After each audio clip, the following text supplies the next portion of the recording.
Quiero invitarle, por favor, a que abra su Biblia en Apocalipsis capítulo 12, versículo 9. Apocalipsis capítulo 12, versículo 9. Vamos a tomar este versículo como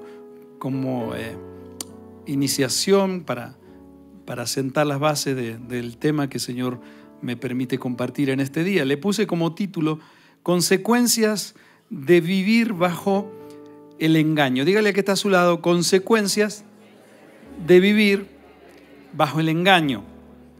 Y la palabra de Dios dice de esta manera: y fue lanzado fuera el gran dragón, la serpiente antigua, que se llama Diablo y Satanás, el cual engaña al mundo entero. Fue arrojado a la tierra y sus ángeles fueron arrojados con él. Padre del cielo, gracias por este día, gracias por tu palabra. Te pido, Señor, que ahora tú la utilices de la manera, Señor, en que solo tú la sabes usar. Que tomes mi vida, Señor, y que este mensaje que pueda llegar a las personas y a los lugares que tú quieras que llegues puedan cumplir con el propósito por el cual, Señor, tú has establecido en las Escrituras. Que hoy podamos entenderte y conocerte, saber de que tú eres el único Dios verdadero, que no compartes tu gloria ni el primer lugar con nadie. Y te pido que hoy, Señor, traigas sanidad, restauración, nos confrontes con tu verdad y que esa verdad se establezca en nuestras vidas, Señor, como el pilar fundamental, Señor, donde se apoya todo lo demás que tú siembras en nosotros. En el nombre de Jesús. Amén. Cuando miramos la palabra de Dios, podemos ver que Satanás y sus ángeles, su nombre original o en un principio no fue ese, pero Satanás y sus ángeles fueron lanzados del cielo por causa de la rebelión. Diga esto, por favor: rebelión. Rebelión que desató este ángel caído, que tenía otro nombre, desató contra Dios y envenenó a muchos ángeles. Diga esto, por favor: envenenó a muchos ángeles.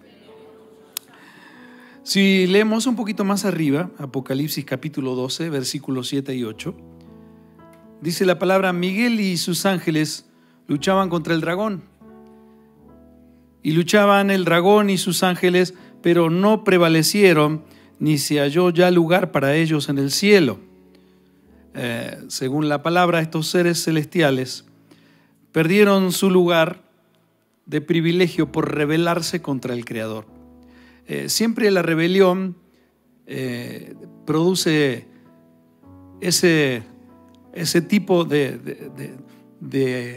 vida, de circunstancia, de actitud en la vida. Siempre donde hay rebelión hay cosas muy complicadas y mucha gente pierde el lugar de privilegio. Podemos perder el propósito cuando nos rebelamos frente a la autoridad de Dios en la vida. En este caso, los ángeles caídos, una tercera parte, dice la Escritura, de los ángeles, oyeron la queja de Satanás y copiaron lo que Satanás decía de una forma, como vamos a ver ahora, muy lógica, pero no acorde a la voluntad de Dios. La palabra de Dios dice que Satanás fue arrojado del cielo frente a los ángeles que estuvieron de acuerdo con lo que él pregonó. Cuando digo yo no estoy de acuerdo, no estoy de acuerdo con el Creador.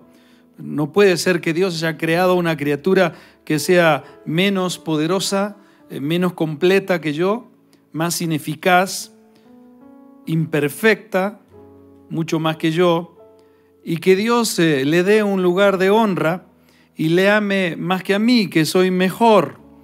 Yo no acepto que Dios le dé ese lugar de privilegio al hombre, no lo acepto. Dijo en ese momento, hasta ese momento llamado Luzbel. Luzbel se convierte en Satanás a través de la rebelión. Dice la Escritura que mantuvo una lucha él y los ángeles que le siguieron con Miguel y sus ángeles, con ángeles que defienden y que están en el cielo, y fueron arrojados a la tierra, dice la palabra.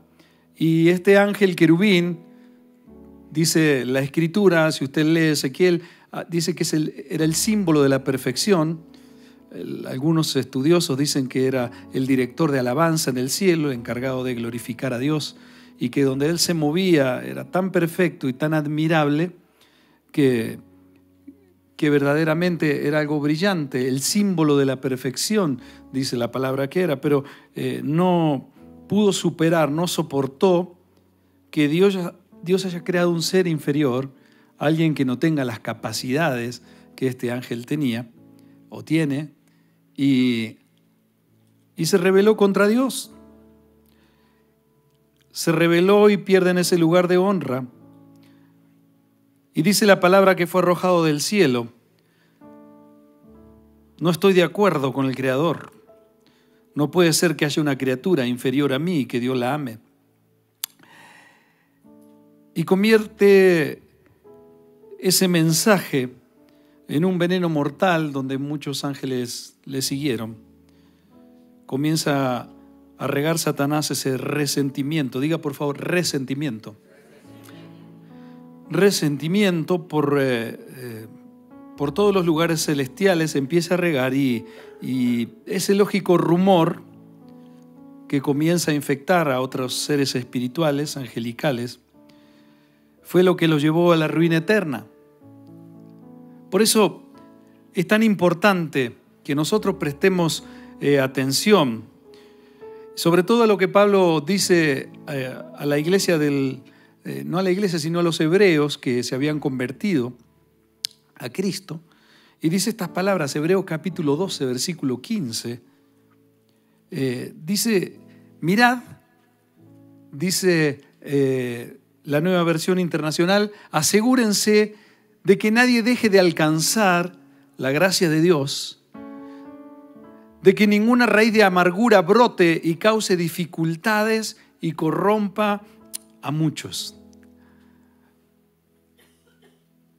El hombre no puede ocupar el lugar de privilegio en el corazón de Dios. Yo soy mejor, dijo Satanás. Yo soy perfecto. Y comenzó la gran lucha por destruir la imagen de Dios puesta en el hombre. Por eso es tan complicado y es tan importante que prestemos atención en la vida y que no nos vivamos comparando ni mirando los defectos de la gente, sino tenemos que apreciar virtudes. Diga eso, por favor, apreciar virtudes. Apreciar virtudes. La gente que se dedica a compararse con los demás y creer que son mejores que los demás, no pueden vivir en paz, no viven tranquilamente. Sobre todo cuando Dios pone personas que son más imperfectas que yo o que considero que no tienen las capacidades que yo tengo, pero Dios los pone por encima mío. Hay una buena razón que Dios tiene para eso. Y es tener que derribar ese engaño y esa mentira que fue inoculada en el Edén. Cuando la serpiente le dice estas palabras a Eva, Génesis capítulo 2, versículo 7. Entonces, voy a leer antes, por favor, Génesis 2:7. Entonces Jehová Dios formó al hombre del polvo de la tierra y sopló en su nariz aliento de vida, y fue el hombre un ser viviente. A partir de ese momento que el hombre fue creado, ahora voy a entrar a compartir lo que le dijo la serpiente a Eva, pero quiero dejar esta base sentada. Esa vida ahora que el hombre tiene está cimentada en la dependencia y armonía del hombre con su creador, con su fuente de vida. Si usted lee el Génesis, cuando Dios crea a los peces y a todos los animales que se mueven en el agua, le habló a las aguas que crearan los peces, creó una fuente de vida. Cuando usted mira, Dios le habla a la tierra y le dice que fabrique y que creen árboles, hierbas y todo fruto que crece. Dios creó una fuente de vida, pero del hombre, de la mujer, dijo, hagamos al hombre a nuestra imagen y semejanza, y sopló aliento de vida. Así que el hombre no puede vivir si no depende de su fuente de vida. Así como un pez no puede vivir si no tiene agua, así como un árbol y una hierba no puede permanecer ni tener vida si no es a través de la tierra. El hombre tiene que depender de su creación, de su creador, y Y eso es lo que el enemigo sabe. Y desde ese momento, el ángel caído, Satanás, desata su odio y rebelión contra Dios, luchando para engañar y separar al hombre de su creador. Diga por favor, engañar y separar. Porque Satanás sabe que si logra romper la relación del hombre con el creador, con su fuente de vida, eso lo va a extraviar. Sabe que si logra que esa relación se rompa, la expectativa de vida que hay en el hombre quedará expuesta a vivir bajo su engaño. Cuando Satanás hace posible que el hombre y la mujer caminen sin armonía, sin relación con su creador, y toma el hombre la decisión de separarse de su Dios, eso va a crear una dualidad de pensamiento en la persona, y así se debilitan las convicciones que pueda llegar a haber, llenándolo de mentiras y de engaños. Juan capítulo 12, versículo 9, en la parte B, leímos lo que describe como dragón, serpiente antigua, diablo y Satanás, el cual engaña al mundo. Diga por favor, engaña al mundo.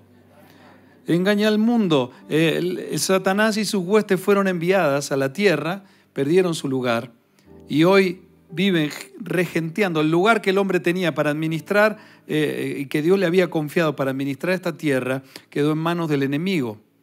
Y el enemigo hoy predomina, por eso vivimos como vivimos en la tierra. Todos queremos ser felices, no queremos tener problemas, no queremos enfermarnos. Hay un temor muy grande a la muerte porque hay un miedo de no poder trascender, de no estar más o que se vayan los seres queridos. No queremos que existan derrotas. No creo que nadie se casa para ser un infeliz, ¿cierto? Levante la mano los que dijeron, qué feliz que soy, me quiero casar para vivir una vida infeliz. ¿Hay alguien aquí así? No hay nadie, todos queremos lo mejor, todos queremos prosperar, todos queremos crecer, no queremos tener inconvenientes, no queremos tener dificultades, pero ¿cuál es la realidad? La realidad es totalmente diferente. ¿Está de acuerdo conmigo o no? Vivimos en un mundo que se desespera al ser humano por tratar de ser feliz, pero no puede encontrar la fórmula, no puede encontrar la manera. Y el enemigo sigue engañando, haciendo que el hombre tome sus decisiones apartados de los principios del Creador. Y entonces caminamos por la vida esperando que sucedan cosas, pero podemos llegar a vivir engañados. El mundo vive el engaño que sembró Satanás de hacerle creer al ser humano que se puede vivir una vida eficaz sin reconocer y glorificar a su Creador. La razón por la cual existimos como iglesia, la razón por la cual cuando conozco a Cristo, mi razón de vivir, la razón principal es glorificar a Dios. Diga por favor esto, glorificar a Dios. ¿Qué significa glorificar a Dios? Honrar a Dios con cada acto, con mi manera de relacionarme, con la manera de caminar por la vida, con la manera de formar una familia, con la manera de trabajar, con la manera de caminar por la vida. El principal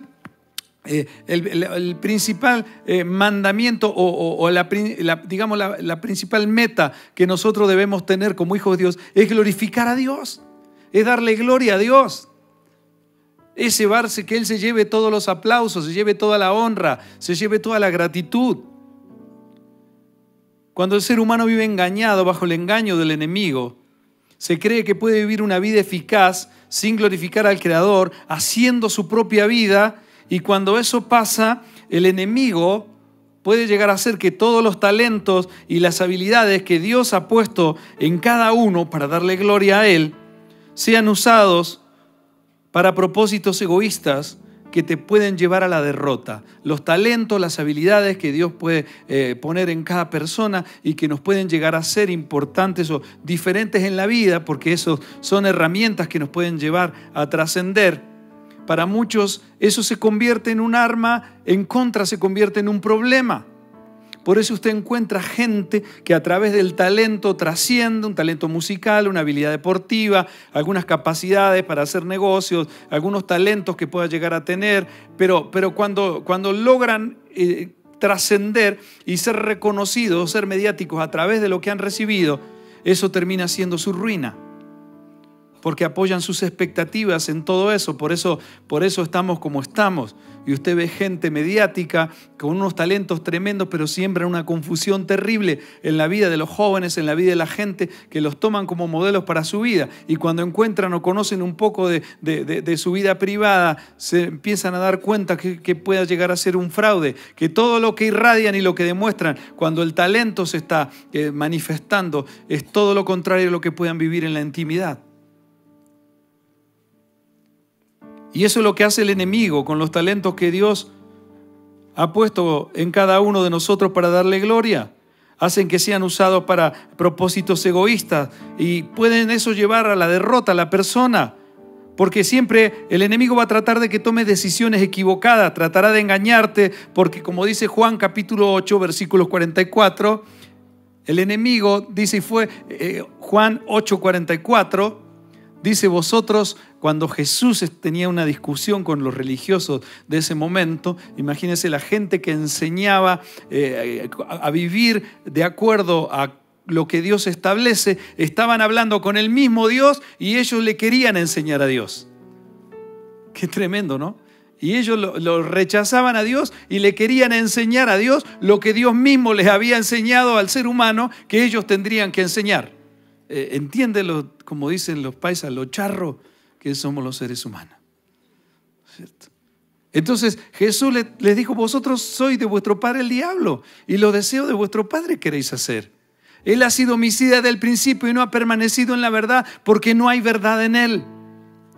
Cuando habla mentira, de suyo habla porque es mentiroso y padre de mentira. Entonces el enemigo te pondrá platos deliciosos y atractivos para que decidas comer y te debilites en la vida. Y todo comienza con este gran engaño. Todo comienza con este engaño que dice: decide en tu vida como tú lo sientas. Total, eres como Dios. Esa es la mentira que inoculó en la humanidad a través de las palabras que le dijo la serpiente a Eva. Génesis capítulo 3, versículo 4. Entonces la serpiente dijo a la mujer: no moriréis, hablando del fruto prohibido. Dios le había dicho: no pueden tocar ese fruto. Todo lo que hay acá lo pueden disfrutar, está hecho para que lo coman, lo administren, pero no pueden tocar de ese árbol, no pueden tocar de ese fruto.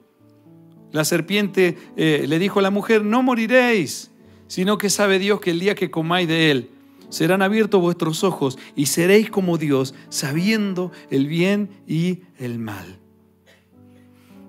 Jamás se podrá dar buen fruto, jamás habrá fruto de justicia verdadera en la vida de aquella persona que quiera seguir a Cristo, pero que no toma las decisiones de acuerdo a los principios que Dios estableció. Eso es vivir bajo engaño. Podemos conocer la Escritura, podemos recitarla, podemos predicar, podemos hacer cosas muy buenas, pero tenemos que aprender a vivir de acuerdo a la verdad de su palabra. Y ahí es donde está el problema. ¿Por qué? Porque el enemigo inoculó dentro del ser humano, en la naturaleza caída, es decir, soy como Dios, hago lo que yo quiero, decido como a mí me parece, porque a mí me parece que es lo que está bien para mí. Porque yo quiero decirte esto, iglesia, para ser un escogido, un pueblo escogido de Dios, hay que vivir como una persona escogida. Diga eso, por favor. Para ser un pueblo escogido, tengo que vivir como una persona escogida. Para ser un pueblo especial, tengo que vivir como alguien especial. Y ahí es donde está el engaño de mucha gente que pretende o piensa que por practicar cierta religión o asistir a ciertos grupos religiosos o tener algunos ejercicios, algunas actitudes que pueden enseñar en la iglesia, me van a llevar eso a vivir una vida productiva. Jesús dijo a sus discípulos en Juan capítulo 15, versículo 5, yo soy la vid, vosotros los pámpanos, el que permanece en mí, yo en él, este lleva mucho fruto, porque separado de mí nada podéis hacer. Todos conocemos ese versículo en la iglesia, los que llevamos un tiempito podemos entender. Y es muy fácil de comprender eso, ¿cierto? Yo soy la planta, ustedes son las ramas. Ninguna rama puede dar fruto si no está pegada a la planta. Eso es obvio y es tan elemental que ni nos detenemos a pensar. Ninguna rama puede dar un fruto si no está pegada a la planta. Jesús dijo, si ustedes no están pegados, yo soy la vida, ustedes son las ramas. No puede haber fruto en su vida si ustedes no permanecen pegados a mí. No pueden hacer nada, dijo Jesús. No pueden hacer nada. Por eso es tan tremendo cuando se vive bajo el engaño del enemigo, que le ha hecho creer al hombre que el hombre es Dios. Hablando con un amigo el otro día, tomando un café, estábamos conversando y como atienda el celular, nomás, dígale que no se puede. Estábamos conversando, le dice, no, te voy a mostrar un libro de liderazgo que tengo. Y me puse a pensar y expresé un pensamiento, ¿no? Porque me ha pasado muchas veces. Todos los gurúes de la enseñanza del éxito y la prosperidad que llenan hoteles de 7 estrellas y toda la gente ahí se conecta y paga cientos de dólares, miles de dólares para aprender los secretos escondidos que esa gente trae para ayudarme a ser una persona de éxito, ¿cierto? Entonces parece tremendo. Y yo digo, ¿cómo puede ser que todo lo que Dios enseña en las Escrituras, algunos lo tomen y usan eso como una gran revelación, se atribuyen aplausos, se atribuyen gloria y después escriben su libro y ponen en el libro, en el prólogo, una frasecita pues ahí donde Dios aplaude mi revelación? ¡Wow! ¿Cómo siendo hijo de Dios? Si en las Escrituras está lo que Dios enseñó y lo que Dios dice, y todo lo que hicieron fue nada más que sacar algún principio, tomarlo, manejarlo, darle una forma y después enseñarlo como la gran revelación, atribuyéndose, llenándose de los bolsillos de dinero, pero atribuyéndose que esa revelación la tiene, cuando Dios fue el que enseñó todo eso y todo parte de su palabra. Dios lo creó, Dios lo dijo, y el hombre es criatura, Él es el creador. ¿Y cómo no podemos tenerle nosotros respeto y temor a lo que Dios escribió y lo que Dios dijo? ¿Entiende lo que estoy diciendo? Le queremos enseñar a Dios lo que hacían los fariseos. Hablaban con Dios y ellos le demostraban, querían demostrar que Dios estaba equivocado y que ellos tenían razón, cuando la misma persona con la que estaban hablando fue la que les dio la vida, les enseñó a vivir, los creó y sabían lo que estaban pensando, lo que iban a decir, cómo iban a hacer sus vidas. Los vino a salvar y rescatar, pero eso de creernos que somos Dios hace que le demos la espalda a Dios. Y cuando una persona le da la espalda a Dios y le da la espalda al Creador, vive engañada y el enemigo hace lo que quiere con sus vidas. ¿Cuántos dicen amén? Nosotros tenemos esa posibilidad. Pero para muchos de nosotros la palabra de Dios es un libro más. Es un libro más. Y no puede ser un libro más. Es la verdad absoluta. El enemigo siempre usa las mismas estrategias y entrará el engaño en la vida de un cristiano a través de las malas decisiones que sean tomadas sin sabiduría, sin temor de Dios, decisiones egoístas. Porque cuando no hay temor de Dios, no hay sabiduría. Cuando todo lo que decimos fue hecho sin temor de Dios, lo que habrá siempre es falta de dirección, porque las buenas decisiones, no, como siempre digo, no son las sabias decisiones. Diga esto, por favor. Las buenas decisiones pueden no ser sabias decisiones. Mire esto, por ejemplo. Si viene a usted y le dice, tengo una propuesta de trabajo. ¿Cuál es la propuesta? Mira, vas a entrar a trabajar de lunes a jueves. Son 4 días de trabajo, 3 de descanso. Vas a trabajar de 11 de la mañana a 12 del mediodía. ¿Cierto? Vas a ganar 200 millones de pesos mensuales con todo lo que haga falta y esa es la propuesta. Pero hay otra propuesta y te dicen, bueno, yo necesito trabajar y tengo una propuesta de trabajo para ti. Sí, hay que entrar a trabajar a las 4 de la mañana, hay 15 minutos para almorzar.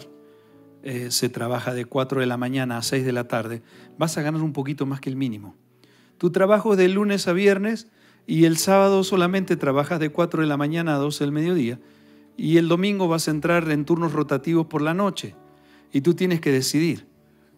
Pregunta, ¿cuál de los dos trabajos usted escogería?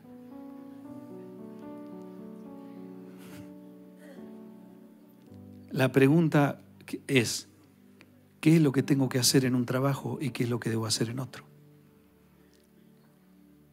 Yo necesito el trabajo, pero ¿cuál es la propuesta? ¿Qué es lo que debo hacer? ¿Qué es lo que hay que hacer? Porque las buenas respuestas muchas veces no son sabias respuestas. Y las buenas decisiones pueden llegar a ser buenas para mi ego, para mi bienestar físico, para poder pasear y disfrutar como nos gusta. Pero la pregunta ¿es correcto? Porque quiero decirte una cosa, la sabiduría, la diferencia entre la sabiduría y la inteligencia es que la sabiduría siempre hace lo correcto. La inteligencia no necesita alcanzar su meta, para alcanzar su meta, hacer lo correcto en la vida. Por eso Dios derrama sabiduría. Hay una gran diferencia. Hay gente muy inteligente, pero nunca llegó al nivel de sabiduría. ¿Por qué? Porque a través de su inteligencia manifiesta su egoísmo y todo lo hace para sí, nunca piensa en otros y no importa lo que haya que hacer. Si lo que haya que hacer me beneficia, no importa si glorifica a Dios o no lo glorifica. Pero te aseguro que la gente que no entiende esos niveles de principios de Dios jamás puede tener o podrá poder encontrar sabiduría ni entendimiento en las Escrituras con esa forma de pensamiento.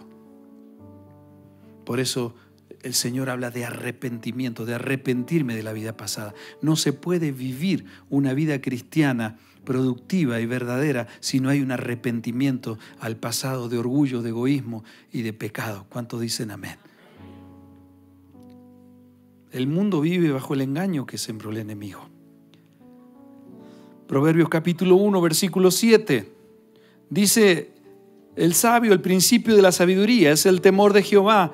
Los insensatos desprecian la sabiduría y la enseñanza. El desconocimiento de Dios es una puerta que se abre siempre al engaño y a la mentira. El orgullo, la soberbia, el egoísmo siempre da los mismos resultados porque producen carencia de amor. Diga por favor, carencia de amor. Por eso mucha gente vive una vida carente, una vida limitada, una vida mediocre en la forma de amar, en la forma de relacionarse, sin sabiduría, porque está llevada por sus propias decisiones en la vida, por sus propias pasiones. Decide en sus propios pareceres sin tomar en cuenta como un principio a la palabra de Dios. Entonces se hace muy difícil saber escoger lo bueno y retenerlo, porque habrá muchas opciones que le dirán que hay caminos para hacerle feliz.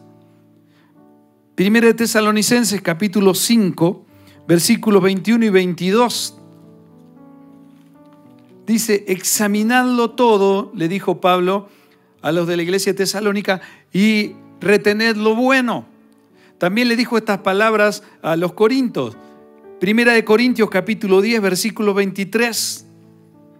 Le dijo, todo me es lícito, pero no todo conviene. Todo me es lícito, pero no todo edifica. La Biblia nos enseña de cómo el enemigo logró engañar a gente que Dios no tuvo en cuenta, de gente que fue llamada para cosas muy grandes. Y está en las Escrituras, tenemos ejemplos de personas que Dios ha llamado para cosas grandes. Bueno, siempre que Dios te llama para cosas grandes. Decirle que está a tu lado, siempre que Dios te llama para cosas grandes.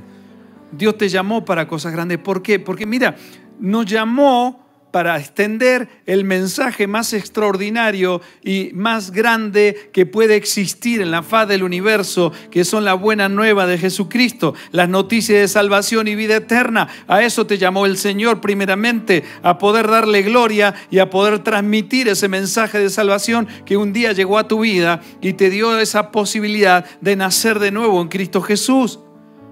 compartir el mensaje del perdón de pecados a través del arrepentimiento, llevar libertad a los cautivos, a la sanidad física y del corazón de Dios que saca la vida de la misma muerte, de la mentira de Satanás y de sus secuaces malignos, dándonos vida en Cristo Jesús.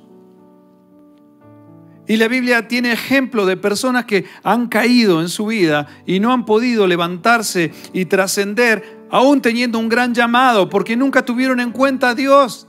Quisieron desarrollar el llamado en sus fuerzas o quisieron vivir la vida pensando de que todos los atributos que Dios puede haber puesto en su vida eran la verdadera fuente de hacerlos trascender y crecer, y nunca será de esa manera.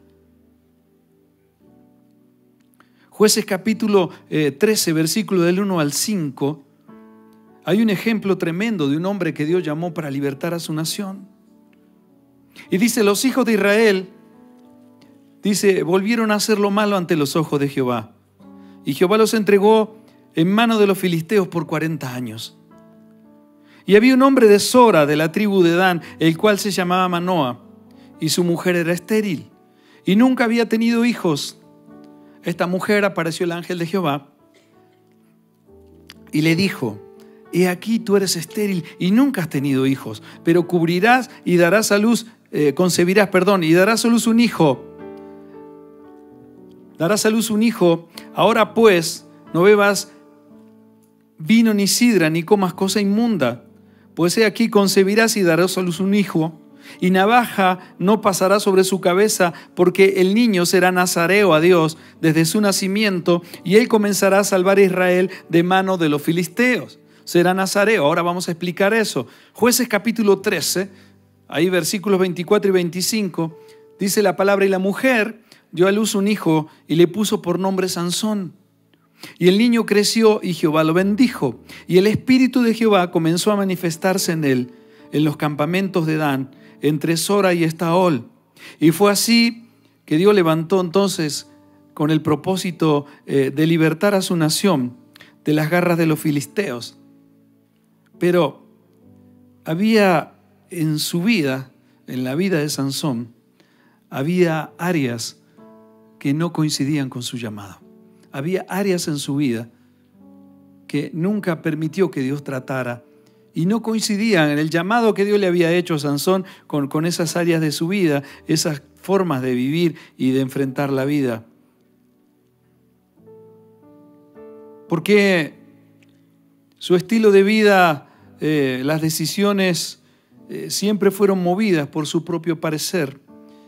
Y eso fue lo que lo llevó a la ruina, aunque Dios cumplió su propósito, pero vivió una vida muy triste y una vida muy desalentadora.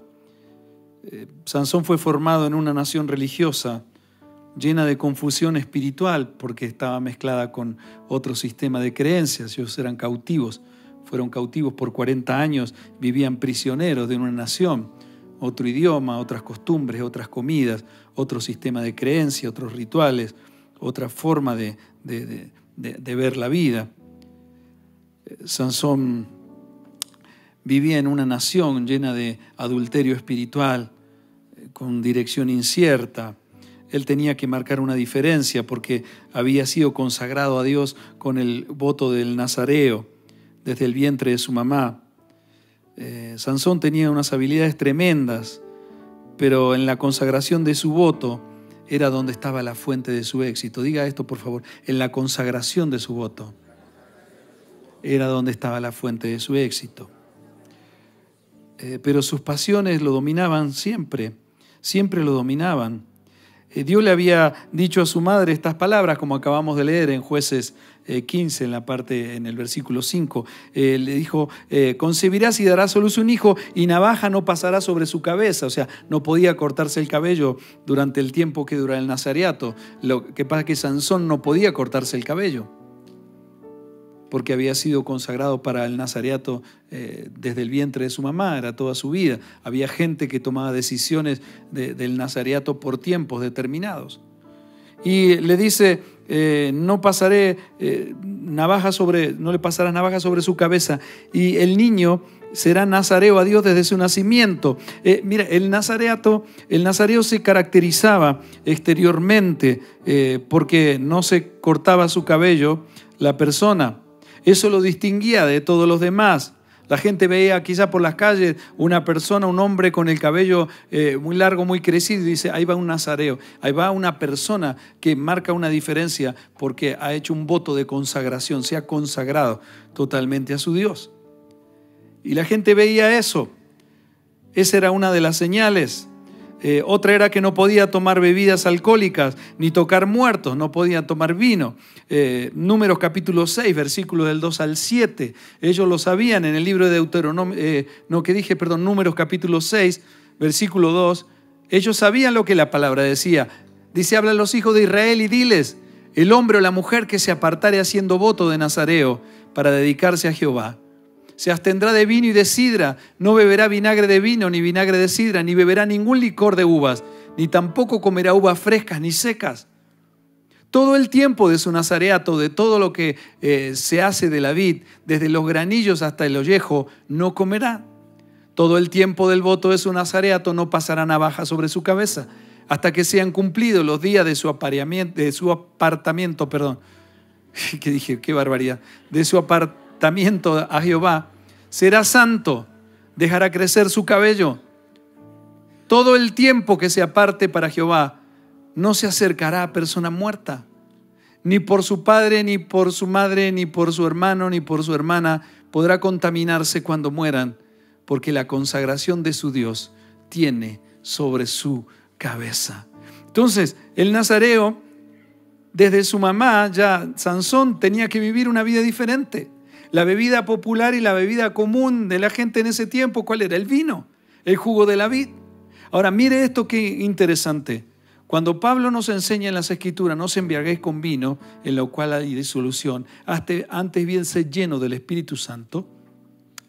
Lo que sucedía en ese tiempo, para entender, es esto. La adoración a dioses paganos, lo que hacían era que a través del vino y de emborracharse, la gente pensaba que tenía un contacto directo con los dioses al emborracharse y al caminar de esa manera, y creían que a través de las orgías y de las bacanales y de las barbaridades que hacían en esas reuniones, al extraviarse, entraban en contacto con los dioses y tenían una vida espiritual. Por eso Pablo dice, no se embriaguéis con vino, en lo cual hay disolución. Lo que está diciendo es la práctica cultural y el sistema de pensamiento que tienen las otras naciones en ese tiempo, que adoran a dioses paganos, tienen esa forma de vida, pero eso es algo aberrante y viven bajo un engaño tremendo. Por eso dice, no se embriaguéis con vino, antes bien sed lleno del Espíritu Santo. Esa es la forma correcta de comprender el pasaje bíblico. Entonces, ¿qué es lo que estaba sucediendo?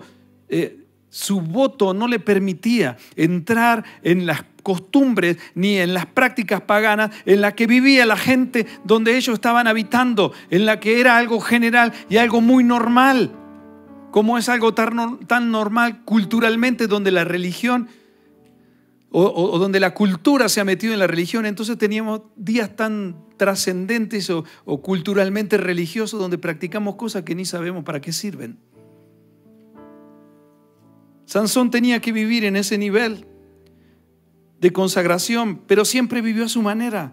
Nunca tuvo en cuenta el consejo de Dios. Aunque podía llegar a cumplir con los rituales, no tenía el poder para formar en su interior convicciones que lo llenaran y le permitieran ejercer la eficacia de su llamado. La primera mala decisión que vemos en la Biblia fue querer tener por mujer una mujer que no era de su pueblo. Toda la gente del pueblo escogido sabía que para ser un pueblo especial y un pueblo escogido, ellos no podían emparentarse con otras naciones, no con gente de otras naciones. Ahora, no solamente escogió una mujer de otra nación, sino que escogió una mujer del pueblo enemigo, una mujer filistea. Y Jueces capítulo 14, versículos del 1 al 3, nos muestra esta: descendió Sansón a Timnat y vio en Timnat a una mujer de las hijas de los filisteos. Y subió y lo declaró a su padre y a su madre, diciendo: yo he visto en Timnat una mujer de las hijas de los filisteos, os ruego que me la toméis por mujer.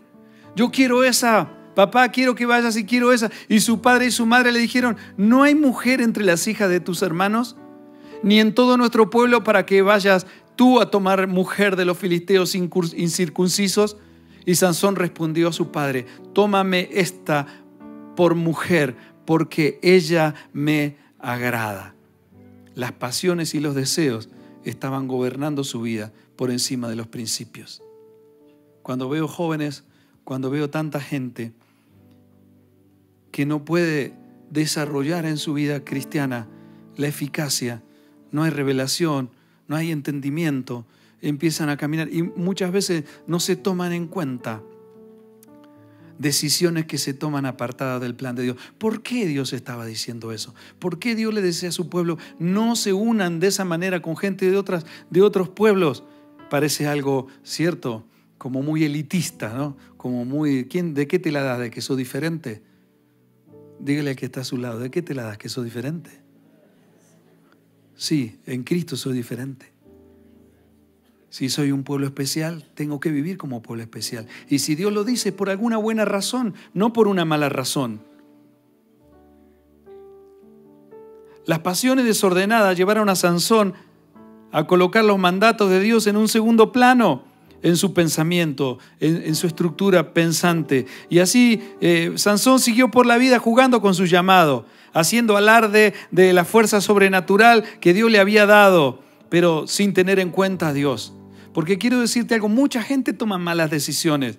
Llega a los pies de Cristo, quieren caminar. Yo veo jóvenes constantemente, pero no pueden vencer y no pueden entender que si Dios lo dice es por alguna buena razón. Entonces mueven por la vida no teniendo en cuenta lo que Dios estableció. Por eso usted ve en la iglesia o en corrientes cristianas tanta gente que no puede coronar una familia, no puede terminar de establecer una relación correcta. Viven llenos de pelea, de enojo, de circunstancias, de situaciones. Tienen circunstancias en las que no les permiten ni siquiera a veces congregarse un domingo con el Señor. Ni siquiera llegar a escuchar la palabra que es lo mejor para su vida. Entonces viven una dualidad, se forman en una manera donde el sistema de creencias está dividido, donde uno arrastra al otro, pero siempre que un cristiano se aparte de lo que Dios establece, perderá sabiduría, podrá tener inteligencia, podrá tratar de vivir un poco mejor como podemos, pero vivirá solamente dependiendo de su fuerza. Y Dios deja tener la fuerza por un tiempo, pero algún día esas fuerzas se acaban. Y uno ve tanta gente que llega a los pies de Cristo en consejería, con tantos problemas, circunstancias, golpes, malos tratos, vidas cristianas que parecen cristianas en la iglesia, pero en la intimidad viven un dolor tremendo, una angustia, una circunstancia donde dicen, Dios mío, ¿a dónde estás? Y uno ve tanta gente que podría estar caminando con un llamado extraordinario de parte de Dios, hombres y mujeres preciosos, jóvenes, pero jugando con su llamado, haciendo alarde de la fuerza sobrenatural que Dios les puede haber dado, pero no tienen en cuenta a Dios. Deuteronomio capítulo 7, versículos del 1 al 6. Dice, cuando Jehová tu Dios te haya introducido en la tierra en la cual entrarás para tomarla, y haya echado delante de ti a muchas naciones, al Eteo, al Gergeseo, al Amorreo, al Cananeo, al Fereceo, al Heveo y al Jebuseo, 7 naciones mayores y más poderosas que tú, le dijo el Señor a su pueblo, y Jehová tu Dios las haya entregado delante de ti y las hayas derrotado, las destruirás del todo y no harás con ellas alianza, ni tendrás de ellas misericordia, le decía el Señor. ¿Qué era lo que estaba pasando? Que ellos, para poder establecerse en su tierra como un pueblo escogido de Dios, Dios sabía que los iban a rechazar, que iban a tener enemigos por todos lados, que el odio y el rencor que tiene Satanás contra su creación se iba a derramar primeramente contra el pueblo de Dios. Y no emparentarás con ella, ni darás, dice, tu hija a su hijo, ni tomarás a su hija para tu hijo, porque desviará a tu hijo de en pos de mí y servirán a dioses ajenos, y el furor de Jehová se encenderá sobre vosotros y te destruirá pronto. Mas así habéis de hacer con ellos, sus altares destruiréis y quebraréis sus estatuas y destruiréis sus imágenes de acera y quemaréis sus esculturas en el fuego. porque tú eres pueblo santo para Jehová tu Dios. Jehová tu Dios te ha escogido para hacerle un pueblo especial, más que todos los pueblos que están sobre la tierra, porque tú eres pueblo santo para Jehová. Versículo 7, por favor. No por ser vosotros más que todos los pueblos os ha querido Jehová y os ha escogido, pues vosotros erais el más insignificante de todos los pueblos. ¿Qué le está diciendo el Señor a su pueblo? Mira, yo haré de ustedes una nación especial, no porque sean especiales, sino porque yo voy a hacer algo, porque el mundo necesita escuchar mi mensaje. No lo escucharon a través de un hombre, entonces lo escucharán a través de una nación. Y van a ser ustedes mi pueblo especial, pero tienen que vivir de una manera especial. Pero si ustedes se juntan con los sistemas de creencias, con las costumbres y con la forma de vida de otros pueblos que deshonran al Creador, ustedes van a caer y van a dejar de ser especiales. Sansón y sus padres sabían muy bien eso, pero las pasiones eran más fuertes que las convicciones. Diga esto, por favor. Las pasiones eran más fuertes que las convicciones. Nehemías, capítulo 13, versículos 25 y 26. 70 años estuvo cautivo. El pueblo fue prisionero nuevamente, el pueblo escogido, el pueblo especial. 70 años por desobedecer a Dios y hacer todas esas cosas que Dios les había dicho que les pasarían si ellos no obedecían su palabra. Cayeron 70 años cautivos, 70 años prisioneros. Imagínese usted en la nación que usted sabe por sus convicciones que viven tan mal, lo que sería si esas naciones llegaran a usted, lo conquistan y se la llevan prisioneros a vivir en un sistema de vida totalmente opuesto a lo que usted sabe que es bendición. Donde sus hijos, sus nietos van a nacer en un sistema que usted sabe que no es el correcto. Y que van a crecer y se van a acomodar y se van a amoldar. Y que si usted no tiene una convicción en poner a sus hijos el cimiento correcto, sus hijos van a irse para allá y después van a amar eso y no van a querer volver. El pueblo de Israel estaba volviendo a su nación, 70 años cautivos. Ora Nehemías y empieza a volver el pueblo de la cautividad. Ahora me puse a estudiar un poquito más toda esta parte y dice la palabra que estaban muy frustrados los profetas, los hombres de Dios en ese momento. ¿Por qué? Porque solo de toda esa nación que fue esparcido durante 70 años, solo 40.000 personas volvieron al pueblo de Dios. Solo 40.000 personas volvieron a su tierra. Los demás en 70 años se acostumbraron a vivir como se vivía en Babilonia. Y era una frustración porque pensaban Nehemías, pensaban los ministros en ese tiempo, ahora volverá toda la gente, Dios nos sacó de la cautividad, estamos en libertad y ahora sí vamos a vivir bien. Pero eso no fue así. Fue muy duro. Tuvieron que reconstruir el templo, tuvieron que reconstruir los muros, la ciudad estaba quemada y no vino la gente que ellos esperaban vivir. ¿Por qué? Porque ya se habían acostumbrado a vivir como otros pueblos.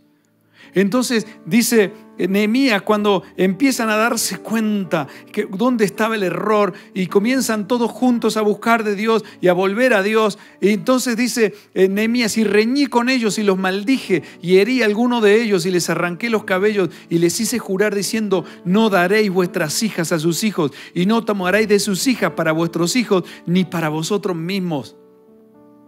Nehemías estaba viendo el principio espiritual por el cual el pueblo había caído. No pecó por esto Salomón, rey de Israel. Dice bien que en muchas naciones no hubo rey como él, que era amado de su Dios y Dios lo había puesto por rey sobre todo Israel. Aún a él le hicieron pecar las mujeres extranjeras. Al rey más sabio que había en el planeta lo hicieron caer las personas con las cuales se emparentó emocionalmente y llevado por pasiones y deseos, los llevó a la ruina. Es un caso hoy de discusión teológica. ¿A dónde fue Salomón cuando se fue de este mundo? Sansón y sus padres sabían muy bien que las mujeres de otros pueblos los harían apartar de otros dioses. Eso Pablo lo llama el yugo desigual. Por eso quiero dejar esto, pero quiero dejar esto para los jóvenes. Proverbios 23, segunda de Corintios 6:14. Dice, no os unáis en yugo desigual con los incrédulos, porque qué compañerismo tiene la justicia con la injusticia y qué comunión tiene la luz con las tinieblas. No os unáis, te van a hacer caer. Yo veo vez tras vez, jóvenes que vienen de familias cristianas y todo, entonces quieren tratar de traer una muchacha para convertirla y entonces ahí vamos a caminar juntos y vamos a ir bien. No va a ir bien eso, no es porque yo lo vaticine, no es porque yo no lo quiera, no es por nada. Pero antes de emparentarte o antes de noviarte, comparte el Evangelio, a ver si verdaderamente quiere seguir a Cristo porque ama a Cristo de verdad y tiene un nuevo nacimiento. Entonces, a partir de ahí puedes empezar a pensar en otra cosa. Pero no traigas a nadie acá para convertirlo. La iglesia no convierte a nadie. El único que convierte se llama Jesucristo a través del arrepentimiento y la fe. Entonces uno ve jóvenes, ve gente muy confundida. ¿Por qué? Porque el día de congregarse tienen que ir a la finca con los amiguis. Oh, no podemos estar. Porque el día de congregarse con el Señor, porque quieren participar en un ministerio, pero no se congregan los días que hay que congregarse. ¿Cómo tú te puedes parar en un altar y dar algo de lo cual no tienes? Se supone que la consecuencia de caminar con Cristo es que yo quiera participar en todo lo que la iglesia donde me congrego hace, lo que enseña, lo que tengo que estar de acuerdo con lo que se enseña, con lo que se imparte, y tengo que congregarme por lo menos los días que hay reunión. No sé si por ahí estará mal lo que digo, no sé. ¿Qué piensa usted? ¿A usted le gustaría que esté parado acá un director de alabanza donde viene una vez al mes? Donde lee la Biblia o donde se congrega solamente para los aniversarios. Que una persona lo dirija a usted en adoración y no tenga conocimiento de la Escritura. ¿A usted le gustaría eso como iglesia? A nadie. ¿A usted le gustaría que estar con gente sin compromiso y que esa gente sin compromiso le enseñe compromiso? Es como charro, ¿no?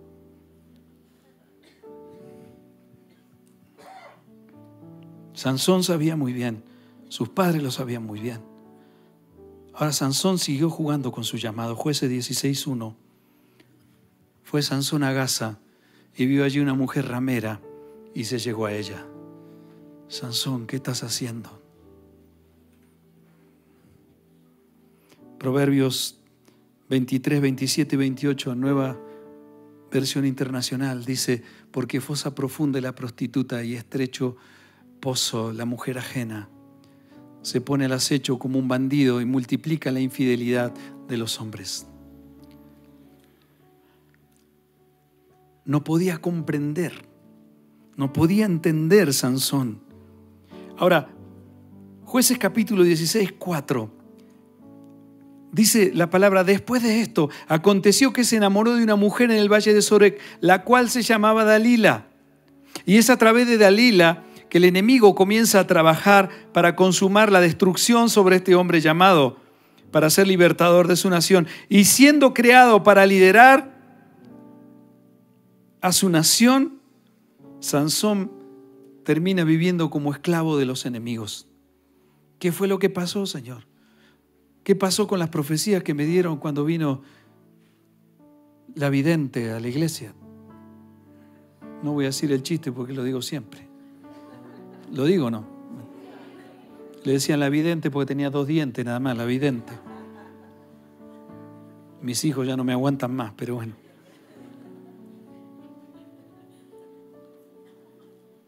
Satanás se levanta en la vida de Sansón para hurtar, para matar, para destruir el llamado, para retrasar las promesas de Dios en su vida, los proyectos que Dios trazó para la vida de Sansón.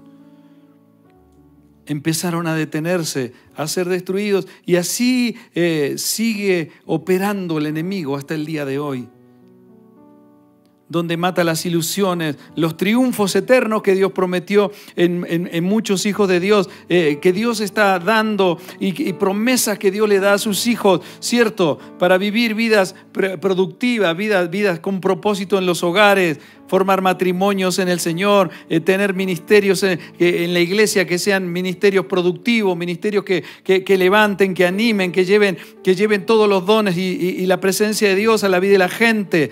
Pero todos son destruidos cuando el enemigo logra su primer paso, que es hacer que te muevas como a ti te parece en la vida.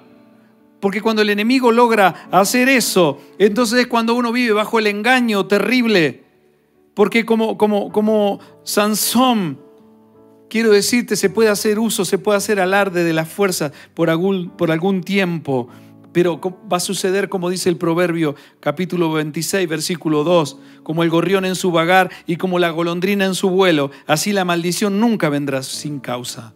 Sansón jugó tanto con su llamado que Dios quitó la mano de su vida, pero no se dio cuenta. Y así es lo que sucede en la vida de mucha gente. Así es cuando por nuestro propio parecer nos convertimos en Sansones. Y cuando nos convertimos en Sansones, cuando nos movemos por la vida con autosuficiencia, queriendo vivir la vida cristiana sin resolver los hábitos pecaminosos, por un tiempo puedo caminar y parece que todo va a estar bien. Aún hay fuerzas, aún funcionan los dones, los talentos parecen estar intactos. Los logros parecen ser la comprobación de que se puede vivir una vida promiscua y con Cristo a la vez.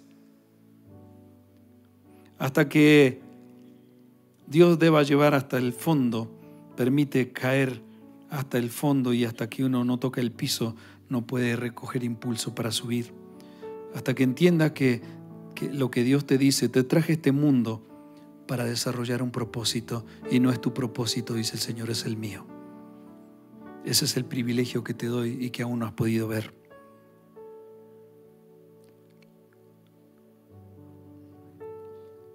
Sansón quedó expuesto a merced del enemigo y fue la que ganó su corazón, el instrumento para llevarlo a su ruina personal. Su matrimonio fue un fracaso. Su vida social un dolor de cabeza, siempre compitiendo, siempre comparando sus fuerzas con las de los demás. A los Sansones de la actualidad les pasa lo mismo, porque no tienen sabiduría. No hay sabiduría para elegir las compañías, siempre eligen amistades incorrectas, las relaciones equivocadas. Aún hay Sansones que dentro de la iglesia eligen relaciones equivocadas, aún dentro de la iglesia, porque el hecho de que estemos en la iglesia nada garantiza de que todos somos cristianos. Como dijo alguien por ahí, el hecho de que entres a una hamburguesería, eso no te convierte en una hamburguesa. Mucha gente dentro de la congregación, en su vida social, pero hay mucha gente que quiere seguir a Cristo, pero se relaciona con la gente incorrecta. Entonces arman guetos, se juntan con gente. Hay gente en la iglesia que dice, no estoy de acuerdo, a mí no me parece, yo soy mejor, yo lo haría mejor, a mí no me parece. Y empieza a regar eso.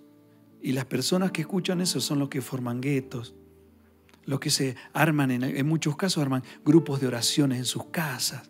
Arman cosas no con buenas intenciones, sino con intenciones de formar. Yo me pregunto, cuando la gente hace así, esto lo aprendí hace mucho, ¿por qué no levantan una obra?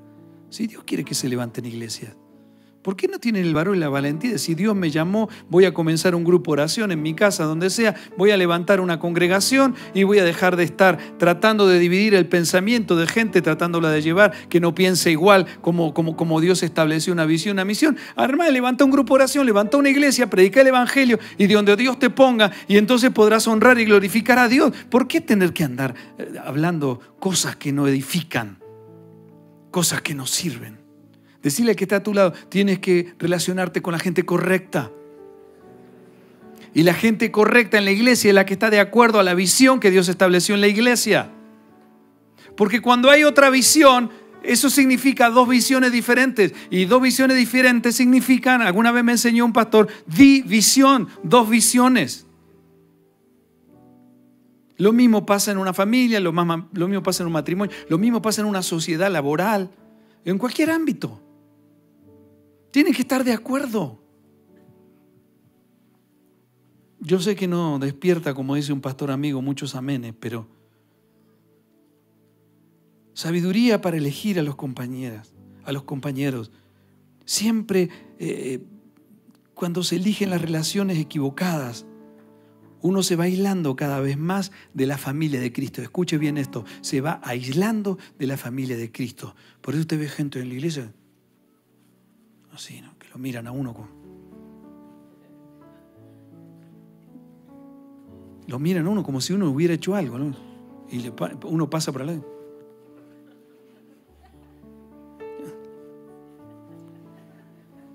Señor, ¿qué nos pasa?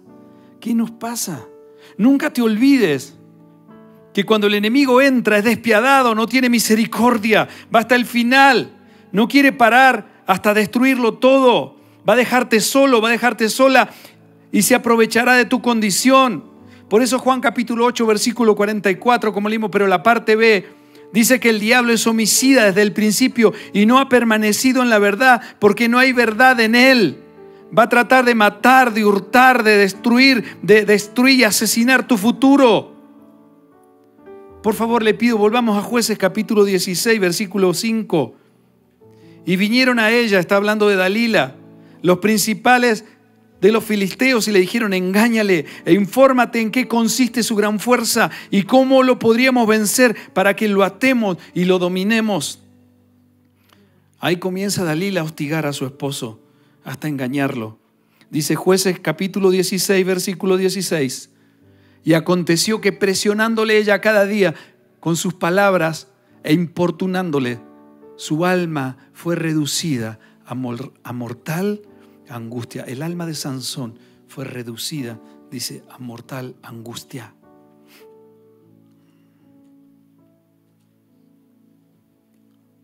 Cuando el enemigo logra engañar a una vida con llamado y comienza a aparecer el desánimo, comienzan a irse las fuerzas, aparece descontento, empieza a dirigir la amargura, se nota en las conversaciones. La soledad son síntomas. La insensibilidad te hará aislarte cada vez más y el despiadado hará su obra para acabarte. Versículo 18 de Jueces 16. Dice lo siguiente: viendo Dalila que él le había descubierto todo su corazón, envió a llamar a los principales de los filisteos diciendo: venid esta vez, porque él me ha descubierto todo su corazón. Y los principales de los filisteos vinieron a él, trayendo en su mano el dinero. Le dieron una comisión a Dalila por descubrir el secreto.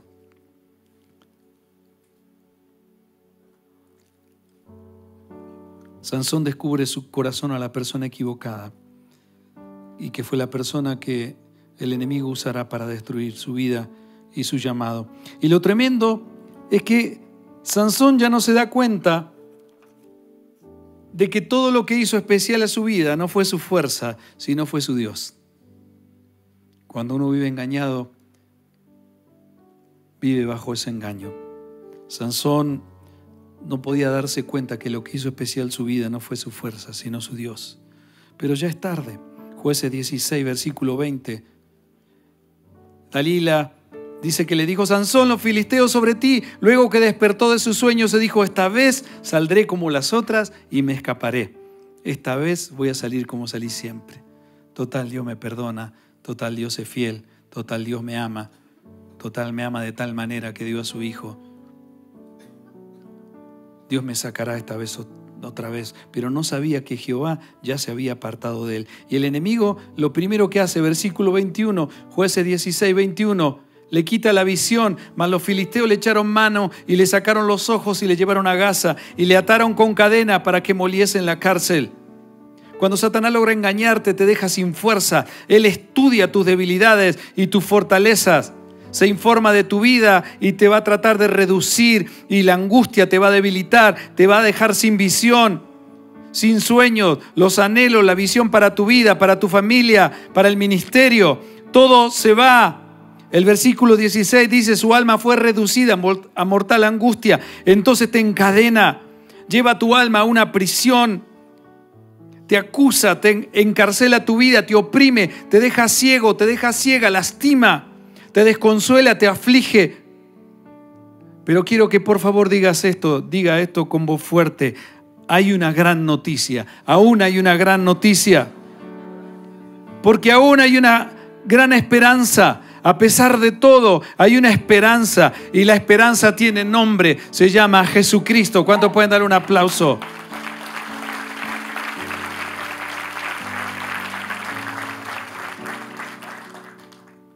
Y un sábado, en una reunión religiosa, en una sinagoga, se levanta el hijo de un carpintero y dijo estas palabras.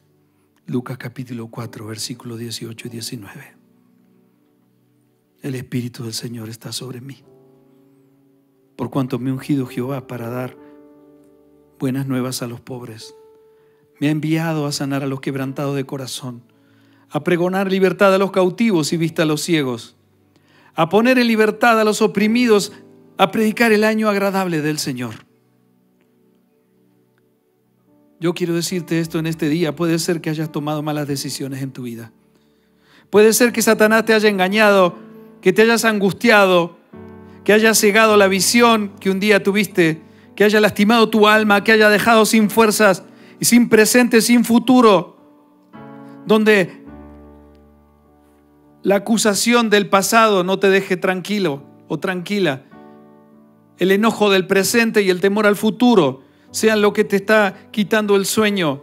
Pero Jesús se levanta y te dice: he venido para darte una noticia, vine para sanarte, vine a devolverte la vista, vine a darte esperanza, vine a libertarte, a sacarte de la cárcel, a rescatarte, porque he vencido al asesino, al mentiroso, para devolverte todo lo que él te ha quitado.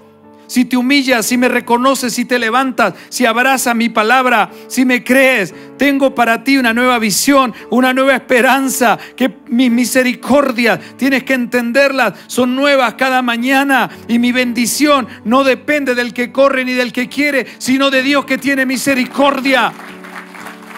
Mis promesas, te dice el Señor, están intactas. Mis promesas están intactas, están ahí esperando. Lo que te prometí está ahí esperando que tú decidas volver a mí, dice el Señor. Isaías 61, versículos 3 y 4. 700 años antes de que venga Jesús,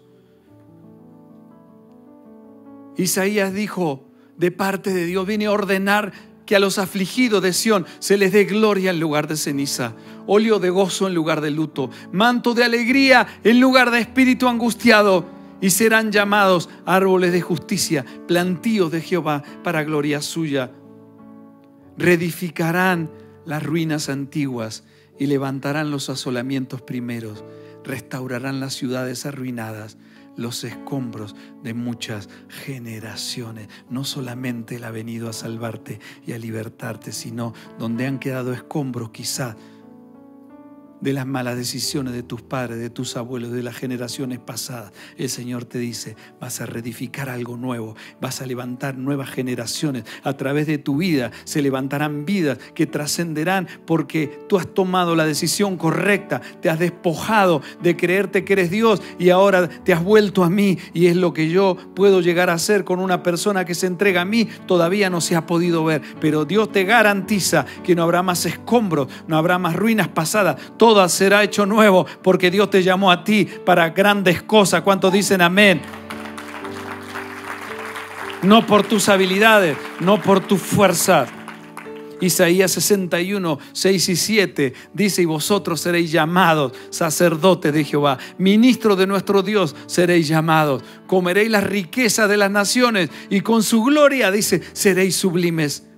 En lugar de vuestra doble confusión y de vuestra deshonra, os alabarán en sus heredades, por lo cual en sus tierras poseerán doble honra y tendrán gozo perpetuo. ¿Qué significa gozo perpetuo? Que a pesar de los problemas y las dificultades, me levanto todos los días y tengo una esperanza, porque sé que mi final será un final de vida y no de muerte, será un final con Cristo por toda la eternidad. Me levantaré, las cosas viejas pasaron, todas son hechas nuevas. En este mundo lo que hay es pasajero, pero hay una vida eterna que me pertenece. Hay una casa, hay un castillo, hay un lugar precioso que Dios tiene por toda la eternidad para mi vida y para que yo le alabe, donde no hay dolor, donde no hay tristeza, donde hay solamente gozo. Y esa es la esperanza que tenemos los hijos de Dios. ¿Cuántos pueden darle un aplauso al Señor? Dele gloria a Él. Apocalipsis capítulo 12, versículos 10 y 11. Lo voy a leer en la Nueva Traducción Viviente. Dice: luego oí, dijo Juan, una fuerte voz que resonaba por todo el cielo. Por fin ha llegado la salvación y el poder, el reino de nuestro Dios y la autoridad de su Cristo, pues el acusador de nuestros hermanos, el que los acusa delante de nuestro Dios día y noche, ha sido lanzado a la tierra. Ellos lo han vencido por medio de la sangre del Cordero y por el testimonio que dieron. Y no amaron tanto la vida como para tenerle miedo a la muerte. Promesa del Señor. Y quiero terminar con esto. Por favor, póngase de pie. Voy a pedir a los músicos que vengan y que juntos podamos leer esto. Isaías capítulo 35, versículos del 3 al 7. Lea por favor conmigo esto. Tome de la mano a alguien y lea esto conmigo. Fortaleced las manos cansadas, afirmad las rodillas endebles, decid a los de corazón apocado, esforzaos, no temáis. He aquí que vuestro Dios viene con retribución, con pago. Dios mismo vendrá y os salvará. Entonces los ojos de los ciegos serán abiertos y los oídos de los sordos se abrirán. Entonces el cojo saltará como un ciervo y cantará la lengua del mudo, porque aguas serán cavadas en el desierto y torrentes en la soledad. El lugar seco se convertirá en estanque y el sequedal de manaderos de aguas. En la morada de chacales, en su guarida, será lugar de caña y de juncos. Esa es la promesa para aquellos que se vuelvan al Señor.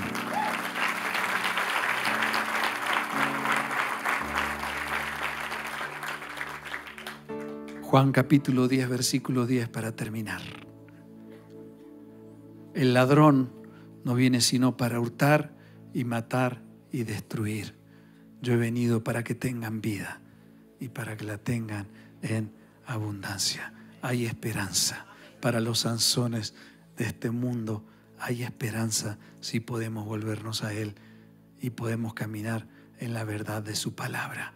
Dejar de vivir bajo el engaño que tiene este mundo sometido y esclavizado al dolor y a tanta angustia.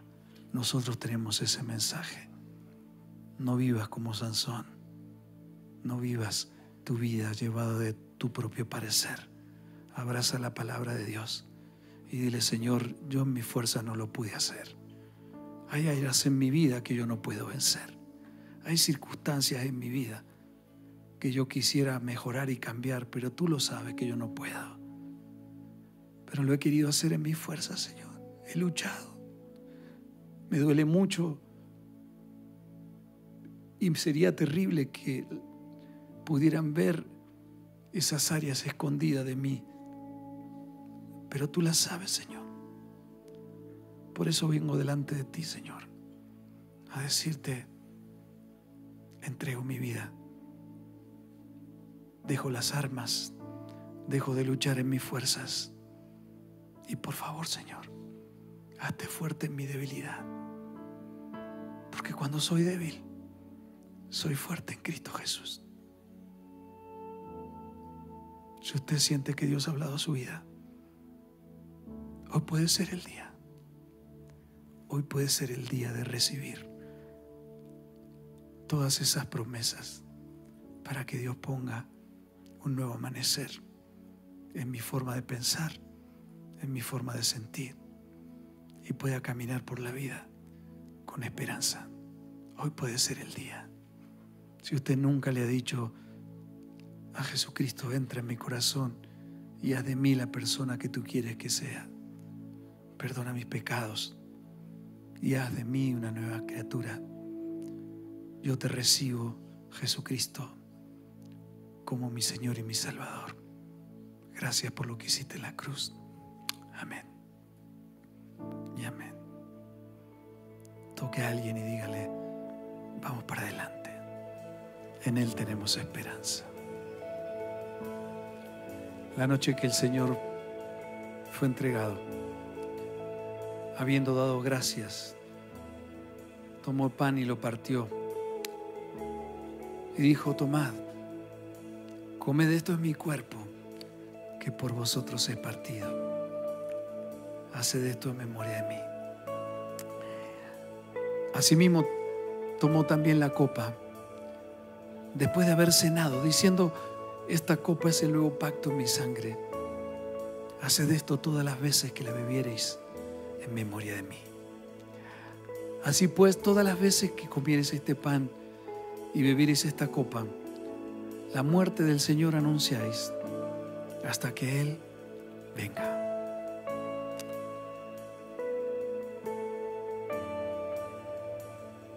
Te damos gracias, Señor.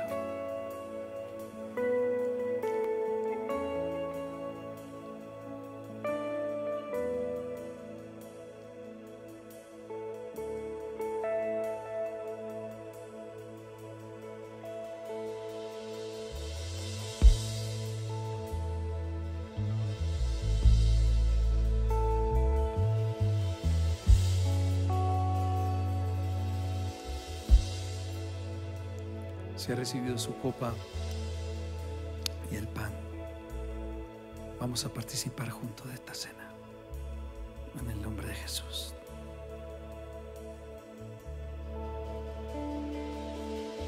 No tengo nada para ofrecer, nada que te pueda sorprender, solo un corazón quebrantado una y otra vez. Oh, Señor, no hay nada que me demore más, y nada que me apasione más, solo tu presencia, solo tu mirada me hace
tu corazón a Él una vez más.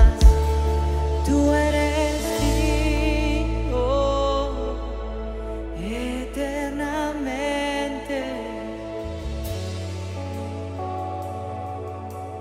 impresionante y digno. Solo ante ti yo me inclino.